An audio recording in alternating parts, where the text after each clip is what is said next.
Hola Iglesia, bienvenidos a nuestra conexión semanal. Hoy vamos a hablar de riquezas espirituales. Para ambientar este tema, vamos a ver lo que el Señor nos dice en el libro de Proverbios, capítulo 13, versículo 7. Hay quienes son pobres y se hacen pasar por ricos. Hay otros que siendo ricos se hacen pasar por pobres. Bueno, en este mensaje el Señor nos explica que algunos de nosotros no asumimos nuestra verdadera condición en esta tierra. Pero hablando de riqueza, vamos a ver para qué debemos ser ricos, o más bien, qué significa ser ricos y cómo quiero ser bendecido por Dios. Normalmente cuando hablamos de ser bendecidos, de ser prosperados, hablamos de riquezas, pero hablamos de oro, hablamos de dinero, hablamos de casas, hablamos de carros, pero no hablamos de nuestras riquezas espirituales. Y esas son las riquezas más grandes que el Señor tiene para nosotros. La principal riqueza es ser objeto del amor de Dios. Él fue el que me amó primero. Y claro, a través de su Hijo Jesús, que lo entregó en la cruz por el perdón de mis pecados. Pero principalmente porque resucitó por mi salvación.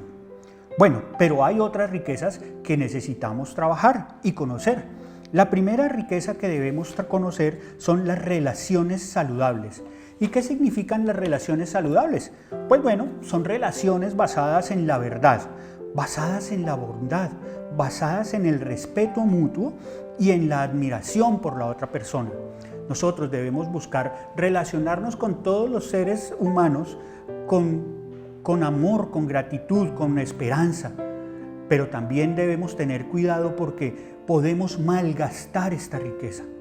Las riquezas espirituales también se malgastan, claro que sí. ¿Y cómo se malgastan?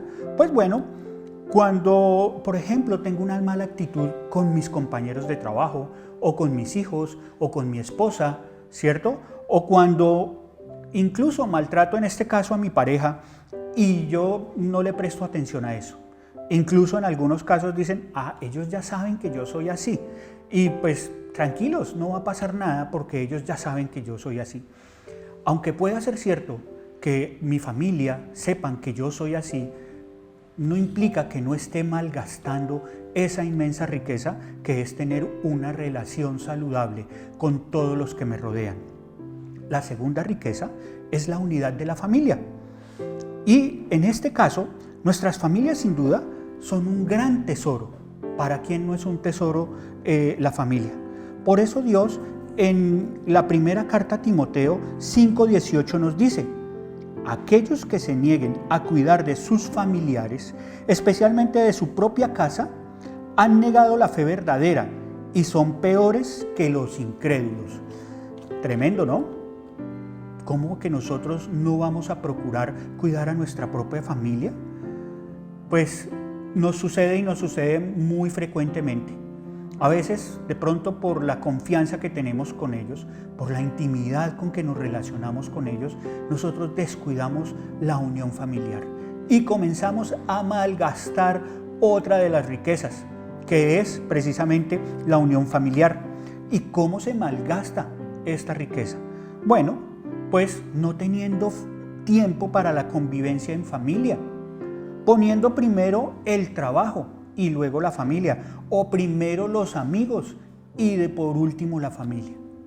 Debemos recordar, hermanos, que nuestra familia siempre debe estar en primer lugar. De hecho, nuestro Señor Jesús nos dice en Efesios capítulo 6, versículo 1 al 4, hijos, obedezcan a sus padres porque ustedes pertenecen al Señor. Pues esto es lo correcto. Honra a tu padre y a tu madre. Ese es el primer mandamiento que contiene una promesa. Si honras a tu padre y a tu madre, te irá bien y tendrás una larga vida en la tierra. Padres, no hagan enojar a sus hijos con la forma en que los tratan. Más bien, críenlos en la disciplina e instrucción que proviene del Señor. Este es un mandato para mantener la unidad familiar. Esa es una de las grandes riquezas que nosotros no debemos malgastar.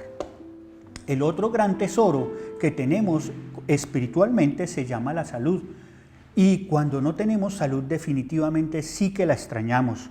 Cada uno de nosotros incluso llegamos a pensar, oiga, ¿y si yo no hubiese salido bajo la lluvia? O si de pronto no me hubiese subido a ese árbol y no me hubiese caído y demás cosas. Bueno, definitivamente es que nosotros pues somos un poco tercos con nuestra salud y no la cuidamos tanto. Por eso debemos recordar lo que el Señor nos dice en Corintios, en la primera carta a los Corintios, capítulo 6, versículo 20. Y el Señor nos dice, ¿no se dan cuenta que su cuerpo es el templo del Espíritu Santo, que vive en ustedes y Él fue dado por Dios? Ustedes no se pertenecen a sí mismos. Es decir, este cuerpo no es mío, este cuerpo es del Señor. Por eso no debemos hacer cosas que nos produzcan enfermedades o algún mal físico. Recordemos que nuestro cuerpo no es nuestro cuerpo le pertenece al Espíritu Santo, es su templo. Otra de las riquezas importantísimas es el bienestar emocional. Y las emociones son parte de nosotros. Nosotros tenemos emociones. Incluso el mismo Dios tiene emociones. Ya lo hemos hablado, ya lo hemos visto. Él siente alegría, también siente tristeza. Por eso el Señor nos dice en la segunda carta a los Corintios 5:17.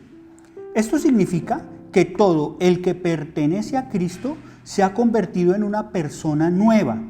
La vida antigua ha pasado, una vida nueva ha comenzado. Por eso todas nuestras tristezas, todas nuestras angustias, debemos llevarlas a la cruz del Calvario.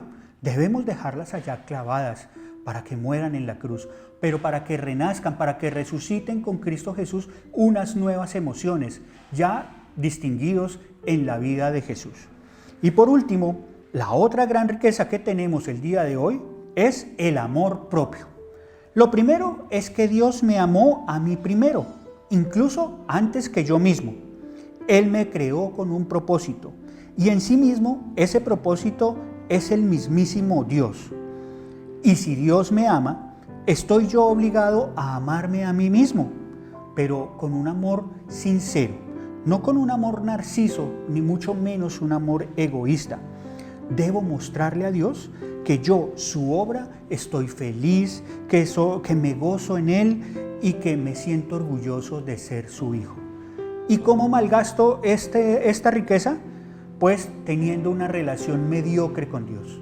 Cuando yo no busco de Él todos los días, cuando no busco de su palabra, cuando evito reunirme o congregarme con mis hermanos para hablar de Jesús, ahí es cuando yo malgasto este gran tesoro. Bueno, iglesia, estas son las riquezas espirituales que debemos cultivar en nuestra vida diaria. Yo los invito para que estemos conectados con nuestra congregación Casa de Oración, con nuestra maravillosa iglesia. Por eso los invitamos a que estén presentes en todas nuestras reuniones. Chao, iglesia, muchas gracias.